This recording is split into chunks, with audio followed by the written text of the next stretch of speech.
Empresas do país têm até esta sexta-feira para preencher o relatório de igualdade salarial. O documento deve ser preenchido e enviado pelo portal Emprega Brasil do Ministério do Trabalho e Emprego. O formulário exige que sejam informados os critérios adotados nas remunerações e a descrição das iniciativas que apoiem a contratação e promoção de mulheres.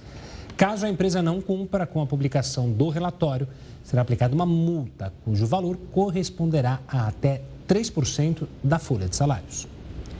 E para a gente entender melhor, então, essa questão da igualdade salarial, nós recebemos agora a advogada Ana Luísa de Oliveira Santana, especialista em Direito do Trabalho. Boa noite, doutora. Seja muito bem-vinda ao Jornal da Record News. Boa noite, Renato. Boa noite, Gustavo. Boa noite a todos. Muito obrigada. Bom, falando então em relação a essa busca de igualdade e de salarial em relação a homens e mulheres, esse direito está ali na nossa Constituição, também na CLT, mas ele não é integralmente cumprido. Por que não é isso que a gente costuma ver na prática? Exatamente, Renata. A lei de igualdade salarial, ela veio hoje para dar mais efetividade à fiscalização contra a discriminação salarial entre homens e mulheres. Luísa, querendo entender mais sobre esse prazo que termina amanhã, quais são as empresas que devem cumprir? Toda e qualquer empresa, pequena, micro, grande, média ou não? Ou há parâmetros que estão definidos na lei de quem deve preencher e quem deve fazer justamente esse formulário? Gustavo, o formulário ele deve ser preenchido por todas as empresas que tenham 100 funcionários ou mais, tá? Então, aquelas empresas que não têm até 100 funcionários, elas não têm a obrigação de fornecer essas informações no portal Emprega Brasil, tá? Isso não mitiga ali o risco de uma fiscalização por meio do Ministério do Trabalho e Emprego. Mas hoje, a obrigação mesmo é para empresas que têm de 100 funcionários acima. Agora, essas exigências têm desagradado aí o meio empresarial por conta dessa publicação de dados. Muitos empresários estão dizendo que vão revelar ali valores, dados sigilosos, que isso pode prejudicar em relação à concorrência. Realmente isso pode acontecer? Não, Renata. A portaria do Ministério do Trabalho, bem como o decreto 11.795 de 2003, ele é bem claro ao falar que as informações serão anonimizadas, ou seja, não constará nome, não constará CPF de nenhum colaborador. Portanto, respeitando, inclusive, a Lei Geral de Proteção de Dados, essas informações, dados pessoais dos trabalhadores não serão expostos, não serão publicados nesse relatório do Ministério do Trabalho e Emprego. E, Luísa, como é que vai ser a análise do próprio governo, entendendo quando houver uma discrepância muito grande entre os salários das mulheres e o salário dos homens, principalmente, às vezes, em campos em que, majoritariamente, há homens? Vou citar construção civil, por exemplo, que a gente tem um número muito maior de homens do que de mulheres.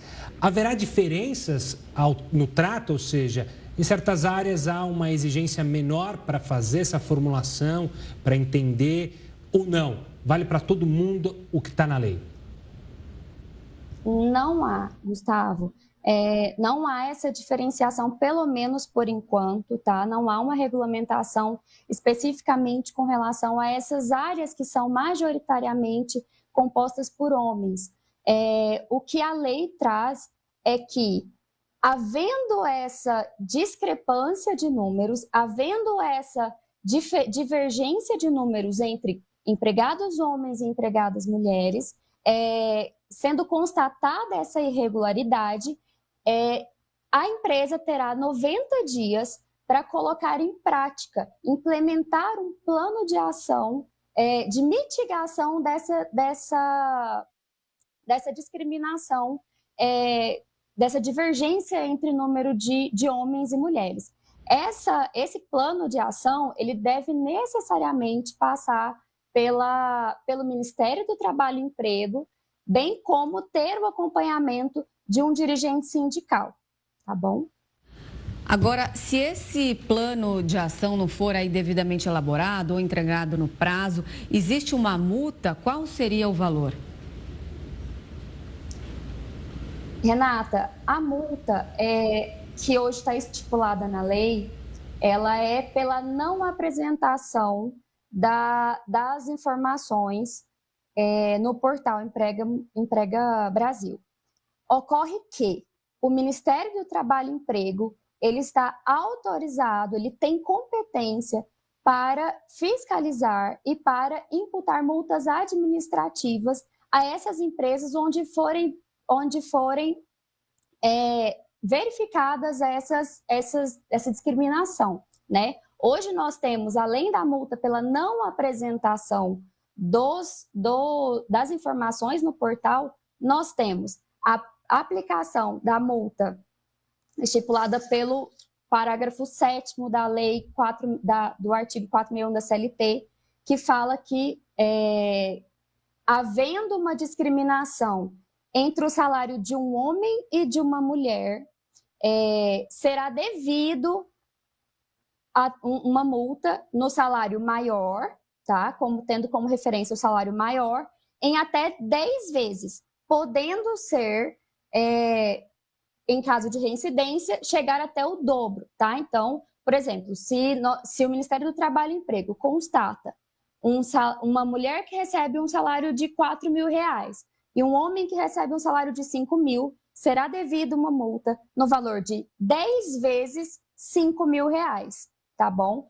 Mas, assim, não existe na lei uma multa específica quanto a essa fiscalização do Ministério do Trabalho e Emprego. Tá certo, Luísa, obrigado pela participação aqui conosco, explicando esta legislação. Um forte abraço e até a próxima. Eu que agradeço, boa noite, até mais. Boa noite.